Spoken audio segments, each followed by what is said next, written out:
நான் யாரை பார்த்தாலும் சொல்லுவேன், உங்களை பலவீனமானவங்கன்னு சொல்லாதீங்க. யார் சொன்னா? நீ தைரியமானவன், நீ வலிமையானவன்.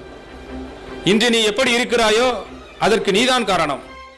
நாளை நீ எப்படி இருக்க விரும்புகிறாயோ அதற்கான அத்தனை வலிமையும் ஆற்றலும் உன்னிடமே உள்ளதுன்னார் விவேகானந்தர்.